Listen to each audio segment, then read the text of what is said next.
Saludos a todos. Es un enorme privilegio volver a conectarme y estar con ustedes en esta serie de charlas sobre la epístola a Judas.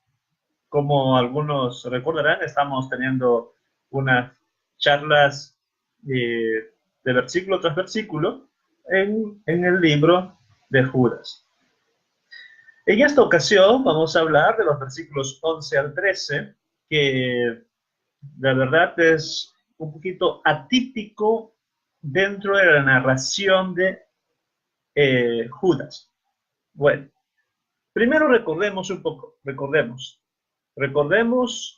cómo va la retórica del autor, cómo va la retórica de Judas. Comenzó con una introducción, con los saludos, versículos 1, versículos 2, luego presentó en el versículo 3 el propósito. El propósito es que comprendáis, dice, eficazmente para el beneficio de la fe, tal como yo les he explicado en algún momento.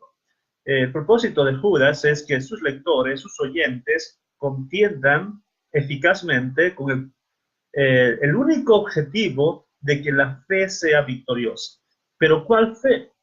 La fe que ha sido ya dada a los santos, la fe ya heredada desde los apóstoles. Esa fe debe ser defendida y promovida. El Judas luego nos va a contar cuál fue la razón del por qué cambió de tema. Su tema principal, o bueno, su tema original era hablar de la común salvación, pero decidió cambiar al tema de la contienda para el beneficio de la fe. Y la razón de eso es que el versículo 4 dice que entraron encubiertamente hombres impíos. Y nos dan tres características de los hombres impíos, tres características resumidas, generales, muy generales, pero que encierran toda una pleroma de pecados. Muy bien, comencemos diciendo de que son hombres impíos, o sea que no temen a Dios, no respetan a Dios, no sujetan a su autoridad. Luego son hombres que toman la gracia de Dios como libertinaje, como pretexto para pecar. Y al parecer son hombres que han entendido muy mal a Pablo.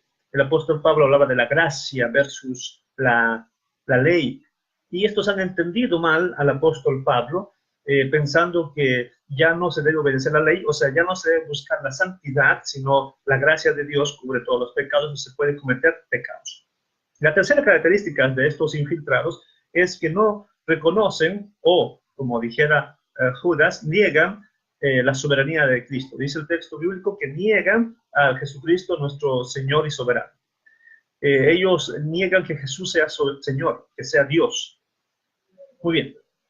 Luego de eso, el autor nos va a llevar a una serie de ejemplos a lo largo de los siguientes versículos, ejemplos de personas que han sido juzgadas o grupo de personas que han sido juzgadas en el pasado por cometer ciertos pecados, tener ciertas actitudes. Y vemos el primer párrafo, por ejemplo, del 5, versículo 5, dice que ustedes recuerden ya lo que ya saben, que en el tiempo del Éxodo, el Señor Jesús no solamente salvó a los israelitas de Egipto, sino también castigó a los que no creyeron. Primer grupo de juzgados. Versículo 6 nos va a decir de que los ángeles que no guardaron su dignidad también han sido guardadas en prisiones eternas, otro grupo de juzgados. Y el tercer grupo, versículo 7, son Sodoma y Gomorra, ¿no? Por seguir otra carne, por ir tras fornicación. Ahora, en ese primer grupo, estamos repasando, el primero, los israelitas que no creyeron, se les juzga por su incredulidad. El segundo grupo son ángeles que no guardan su dignidad por seguir a mujeres, según el relato de Enoch, primera de Enoch. O sea, tiene que ver con pecado sexual. Y el tercer grupo, Sodoma y Gomorra, ya se sabe eso, el relato bíblico nos cuenta de varios pecados, pero el principal tiene que ver también con cuestiones sexuales. Eso da a suponer de que los infiltrados tienen problemas son incrédulos, luego tienen problemas de índole sexual. El versículo 8 es la aplicación, o sea, repito, hay una serie de ejemplos de juicio y luego viene la aplicación en su tiempo, en el tiempo de Judas, y dice el versículo 8, de la misma manera estos individuos, o sea, los infiltrados, no respetan la autoridad, se dejan llevar por sus sueños, son soñadores y blasfeman contra las autoridades. Eso es la primera parte. Luego viene el versículo 9, nos cuenta algo de el arcángel Miguel contendiendo por el cuerpo de Moisés con Satanás. Y el versículo 10 dice que estos, los herejes, no reconocen, no respetan las autoridades angelicales. Okay. Muy bien, saludos aquí, en paréntesis, a Juan Soto, que escribe y nos está viendo desde Tacna, Perú. Muchas bendiciones allá al sur del continente, al sur del país, allá en Perú. Muchas bendiciones para tu vida, Juan.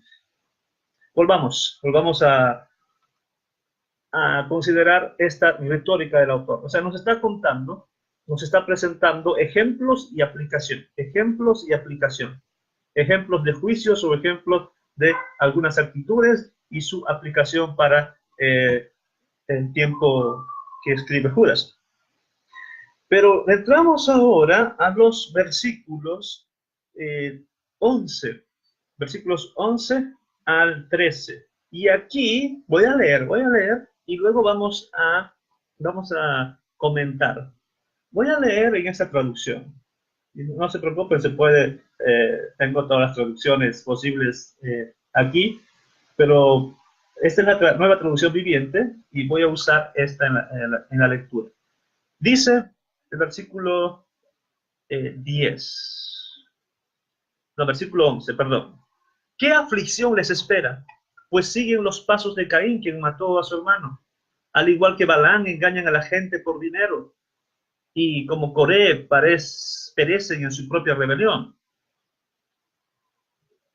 Versículo 12. Cuando estos individuos participan con ustedes en sus comidas de compañerismo, las cuales conmemoran el amor del Señor, son como arrecifes peligrosos que pueden hacerlos naufragar. Son como pastores que no tienen vergüenza, que solo se preocupan por sí mismos.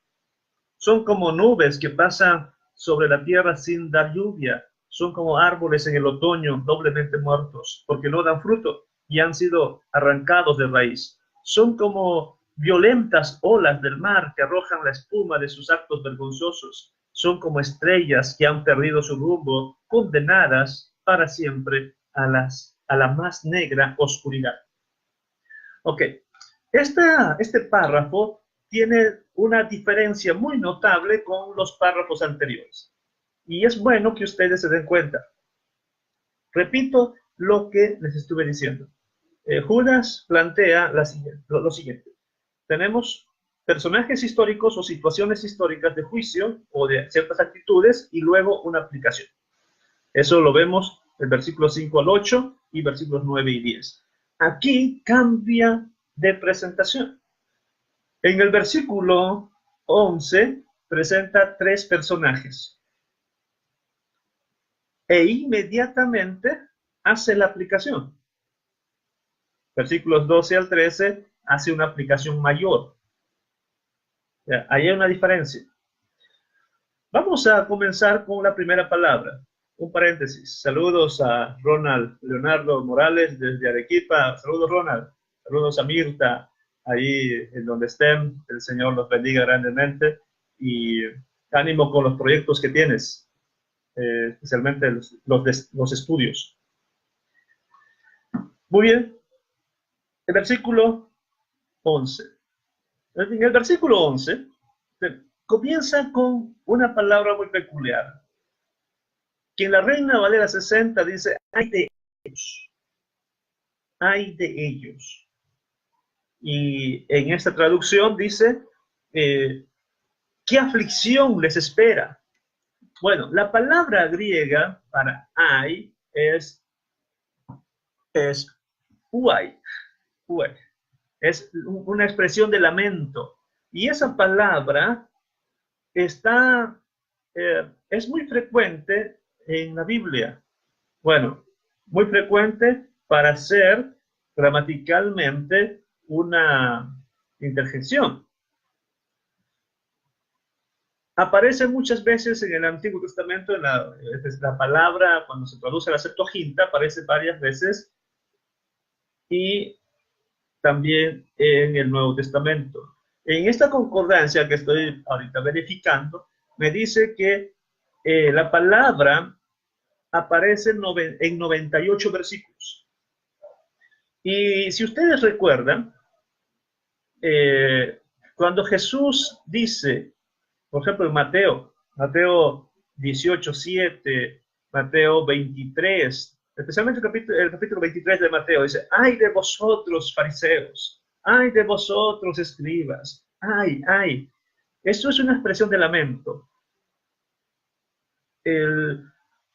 Cuando estuve ayudando ayer en la revisión de la traducción al náhuatl, aquí un idioma en México, me percaté de que ellos habían traducido como dan pena ustedes. ¿Por qué dan pena? Porque justamente se sabe lo que les va a venir. Es una expresión de lamento. Es una expresión de, ya viene un juicio para ti, pobrecito. Y me gusta por eso esa traducción, que dice, ¿qué aflicción les espera? ¿No? Ahora, vamos a ver que así inicia este párrafo. Ay de ellos, o qué aflicción les espera a ustedes.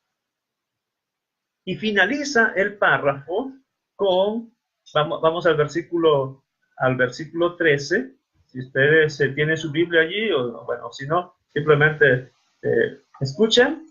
La última línea del versículo 13 dice que las estrellas errantes, las cuales están reservadas eternamente a la oscuridad de las tinieblas, están reservadas eternamente a oscuridad. Yo les quiero preguntar, ¿a qué les hace recordar esa frase? No de las estrellas, sino reservada eternamente a la oscuridad de las tinieblas. Lo que dice el versículo 13 al final, reservada. ¿Ok? Les hace recordar a unos versículos anteriores. Si van ustedes al versículo 6, la última parte del versículo 6 dice, los ha guardado bajo oscuridad, en prisiones eternas, para el juicio del gran día. Por supuesto, aquí está hablando de los ángeles, y se nos dice de que ya han sido guardados en prisiones, en oscuridad. Habla de juicio, y lo mismo dice el versículo 13, habla de juicio. Todo ese párrafo, y de eso quiero que pongan mucha atención, todo ese párrafo nos está hablando de juicio. Comienza con el ay, o qué pena ustedes, es una expresión de lamento en un contexto de juicio, y termina el párrafo, versículo 13, con una idea de juicio. ¿Y eso para quién va dirigido? Para los infiltrados, los herejes. Ahora, habiendo dicho eso, hay una unidad literaria allí, y ahora comencemos a desglosar algunas cuestiones muy, muy interesantes. Por ejemplo, si se ha puesto a observar, no hay un orden cronológico correcto. Okay, repito, si ustedes ven en el versículo 11, dice, voy a usar la Reina Valera 60 porque es con la que más está familiarizados ustedes, o la mayoría de ustedes y yo. El versículo 11 dice, ay de ellos porque han seguido el camino de Caín. O sea, personaje, ¿quién es? Caín. Se lanzaron por lucro en el error de Balaam. ¿Cuál es el personaje? Balaam. Coma. Y perecieron en la contradicción de Coré. ¿Cuál es el personaje? Coré. Tenemos entonces 3 personajes. Si los enumeramos, lo ponemos en lista, sería así: Caín, Balaam, Coré. No está bien cronológicamente, o por lo menos en la presentación que tenemos en nuestras Biblias, la presentación de Génesis, Éxodo, Levítico, Número, Deuteronomio, que es la presentación que tenemos, ese orden que tenemos, tanto en español, en el hebreo, hay un orden del Pentateuco o la Torá, no está bien ese orden, este orden que nos presenta Judas. Recordemos un poco. Caín, obvio, ¿no? Génesis 4. Eso debe estar primero. Está bien ese orden. El segundo personaje es Balaam. Pero Balaam, si ustedes verifican bien, Balaam no está antes de Coré. Si ustedes quieren verificar mejor en sus Biblias, y vamos a Números 22, buscan en sus Biblias, número 22, el capítulo 22 está Balac envía por Balaam. En Números capítulo 22. Ahora, si vamos a Números 16, Números capítulo 16, dice rebelión de Coré. Según el orden que nos presenta la Biblia, el orden, digamos, cronológico que la Biblia nos presenta, lo que sucedió primero es la rebelión de Coré y luego sucedió lo que dijo Balaam. Entonces, el orden cronológico correcto debería ser Caín, luego Coré y luego Balaam. Pero Judas cambia el orden. Uno diría, tenemos 2 opciones, ¿no?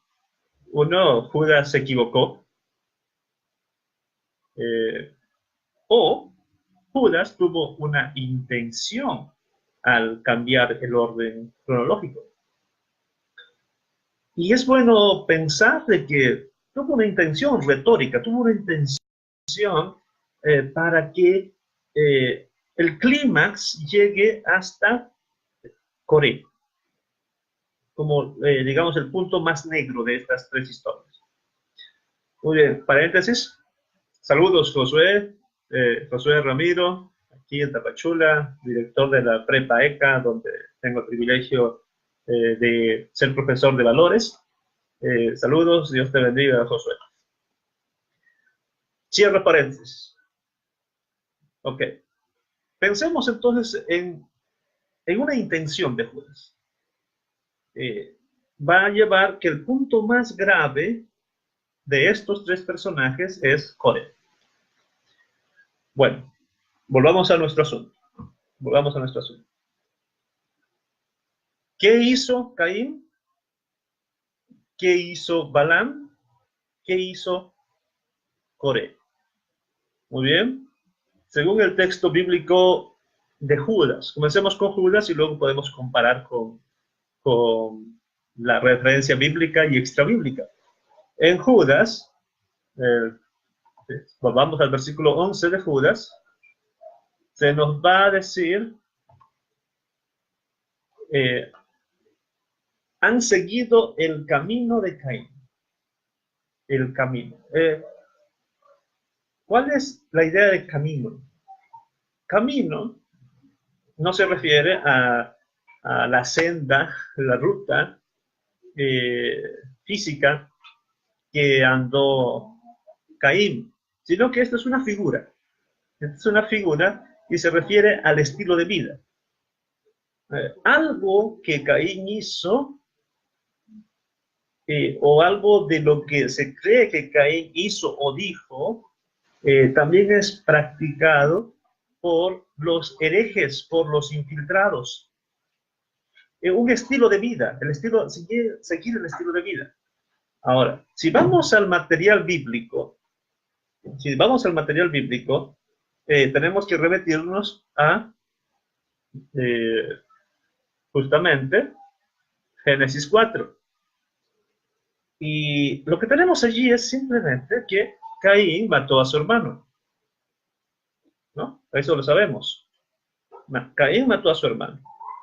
Y cuando Judas está diciendo siguieron el estilo de vida de Caín, pueda que diga, estos herejes, estos infiltrados, están matando a sus hermanos o a los que los escuchan, están enviándolos al infierno. Eso puede significar. ¿Ya? Eso puede significar. Paréntesis. Saludos a, por fin, hoy sí me acuerdo, hoy sí veo. Saludos, Yerlison Manuel Vázquez, también de Perú, peruano brasileño. Dios te bendiga grandemente con el ministerio que realizas. Cierre de paréntesis. Entonces, puede ser que Judas diga que los herejes con su predicación están llevando a las almas al infierno, por así decirlo. Ok. Pero hay otra interpretación. Para eso tendríamos que seguir un material extra bíblico, o sea, no está en la Biblia canonizada, sino que está en otro texto. Ese texto se llama el Targum de Jerusalén. Es una paráfrasis, es como se explica en la traducción lo que dice Génesis, lo que dice Éxodo. Es una paráfrasis del Pentateuco. Y pone en boca de Caín lo siguiente. ¿Ya? En boca de Caín pone lo siguiente. No hay juicio, no hay juez, no hay vida futura. Los justos no recibirán ninguna recompensa y los malvados no sufrirán ningún castigo. O sea, eso es lo que ponen en boca de Caín. ¿Quién? El que hace Jerusalén. Repito, lo que supuestamente dijo Caín. No hay juicio, no hay juez, no hay vida futura. Los justos no recibirán ninguna recompensa y los malvados no sufrirán ningún castigo. Circulaba la idea que Judas había dicho eso. Entonces, si fuese así, la intención de Judas podría ser reforzar su acusación de que los impíos rechazan la autoridad y blasfeman. Porque al igual que Caín, porque Caín se convirtió en un ejemplo de impío escéptico. En el judaísmo, los que leían el Talmud de Jerusalén, creían que Caín, con esas palabras que acabo de leer, era un impío escéptico.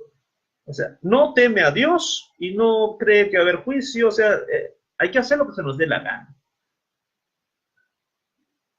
Y si los lectores de Judas conocen este Targum, conocen estas ideas, entonces lo más probable es que lo asocien fácilmente como con los infiltrados. Los infiltrados son personas que no tienen respeto por la autoridad, que no tienen respeto por la vida futura y que no creen que va a haber juicio.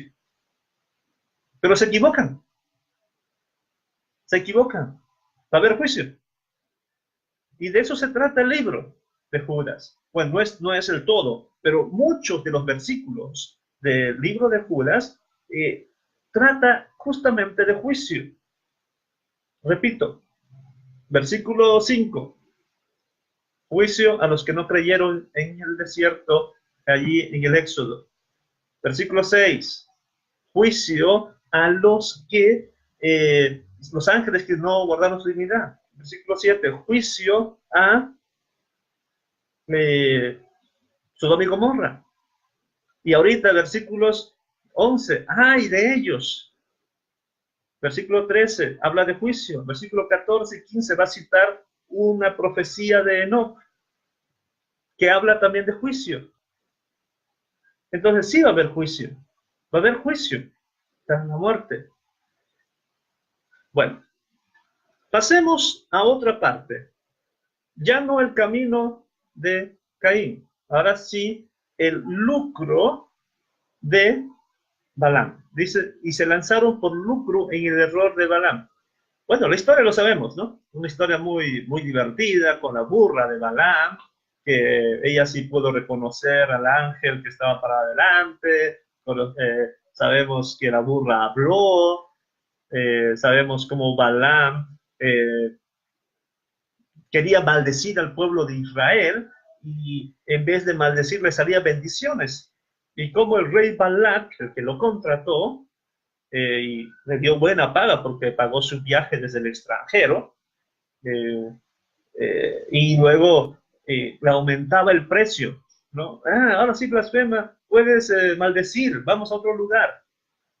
Entonces como que cobraba cada vez más Balaam para maldecir a Israel. El punto aquí es que se le critica a Balaam por lucrar, por hacerse, no digamos la palabra rico, pero sí recibir dinero, mucho dinero, y por la codicia de recibir posesiones, dinero o riquezas, está dispuesto inclusive a maldecir al pueblo de Dios. Que al mejor, se vende el mejor postor. Son personas de que están dispuestos, si es posible, a servir al diablo con tal de tener riquezas. Y Judas dice que estos infiltrados, estos maestros, estos líderes espirituales, también son amantes del lucro, amantes del dinero. ¿Ok? Esto de la actitud de Balaam que tienen los falsos profetas, falsos maestros, también se observa en el versículo 12. Si ustedes ven el versículo 12, dice que se apacientan a sí mismos. Son pastores que se apacientan a sí mismos, o sea, están más preocupados por sí mismos. Luego, si retrocedemos un poco más, vamos a ver que estos, dice allí, bueno, perdón, si adelantamos un poquito más, vamos a ver de que ellos siguen sus propios deseos. Versículo 16 dice, andan según sus propios deseos. Siguen el camino de Balaam. Ahora, tercera característica. Y perecieron en la contradicción de Coré. ¿Cuál fue el pecado de Coré? ¿Cuál fue el pecado de Coré? Coré, según el relato bíblico de número 16, se atrevió a sublevarse contra Moisés. Se sublevó. No solamente no solamente se rehusó a obedecer y a rechazar su autoridad de manera pasiva, sino lo hizo de manera activa. Se sublevó. Eso significa que no se sujetó a la autoridad puesta por Dios. Paréntesis, pongo un paréntesis ahorita. Saludos, Omar Aguirre. Dios te bendiga, Omar. Y nos vemos el viernes en clases. Y ahí seguimos charlando ahí en las clases de valores. Cierro paréntesis. Lo que hizo Coré es sublevarse. No estaba contento con la autoridad que Dios había puesto. en el caso de Moisés, y se juntaron muchas personas, 250 israelitas, para desafiar el liderazgo de Moisés. No se quieren sujetar. No se quieren sujetar ante la autoridad puesta por Dios. Se juntan, hacen su grupo y creen ser los líderes. Creen ser los líderes. ¿Y cómo juzgó Dios a Coré y a los 250? Ustedes saben la historia. Hubo como un terremoto. Bueno, en sí el texto dice que la tierra se abrió. Normal, como si fuese un terremoto, pero dice, la tierra se abrió y cayeron al fondo Coré y los 250. Nadie más murió. Solamente los que se sublevaron. Por supuesto, la cabeza de esa sublevación ha sido Coré. Dios juzgó a estos hombres que no se sujetan a la autoridad, que se creen autosuficientes. Dios los juzgó. Y aquí va la parte aplicativa. La parte aplicativa es lo siguiente, que hoy en día tenemos en el mundo religioso evangélico, o digamos, dentro de las iglesias evangélicas, tenemos, tenemos casos de pastores o líderes que bien caen en esta categoría, que siguen el camino de Caín, ya sea que son impíos e insolentes, escépticos, que piensan, la vida es aquí y ahora, ¿qué importa el juicio de Dios? Etcétera. Ellos están pensando aquí y ahora. Yo he escuchado y he visto algunos que están más preocupados por la vida terrena que por, como diría Jesús, poner las miradas en el cielo. Por el lucro, como Balaam. Pastores que se conoce hoy en día como los pastores de la prosperidad, pastores del evangelio de la prosperidad. Están más movidos por el dinero que por la misión de Dios. Y de esos tenemos muchos en América Latina. Y algunos son muy descarados en pedir dinero. De esos hay que tener mucho cuidado. Y lo otro, de la rebelión de Coré. Muchos pastores, no todos, pero muchos pastores de iglesias son pastores porque dividieron iglesias. No les gustó la disciplina, no les gustó ciertas cuestiones dentro de la iglesia donde antes existían, no les gustó el liderazgo que había en esa iglesia y salieron de allí. Y ahora son los pastores de su iglesia independiente. ¿A quién dan informes? ¿A quién se someten? Uno diría, no se someten a nadie. Ellos son los pastores y van a ser pastores hasta el día que mueran y luego sus hijos, sus nietos van a estar quizás al frente de esas iglesias. Y yo espero que no sea por una cuestión de rebelión, de sujeción. La idea es que un pastor esté bajo autoridad. No solamente decir, no, Dios es mi autoridad. No, la idea es de que el líder espiritual, todos nosotros debemos sujetarnos a una autoridad y rendir cuentas unos con otros. Y hoy en día tenemos muchos que no se sujetan. Bueno, los versículos 12 al 13 son ejemplos del pecado de ellos que podríamos resumir de manera así sencilla, de que estos individuos, como dice allí, son un peligro son un peligro oculto. Son un peligro oculto, porque dice ahí son, según la Reina Valera, si ustedes quieren verificar, según la Reina Valera, el versículo 2 dice que son los que manchan la comida, se pacientan a sí mismos, nubes sin agua llevadas de aquí por allá, ondas fieras del mar, estrellas errantes, árboles otoñales, y son en sí mismos un peligro oculto. Buscan su provecho, pastores que solo se alimentan a sí mismos. Nubes sin agua llevados por el viento. Esto significa de que no tienen nada que ofrecer.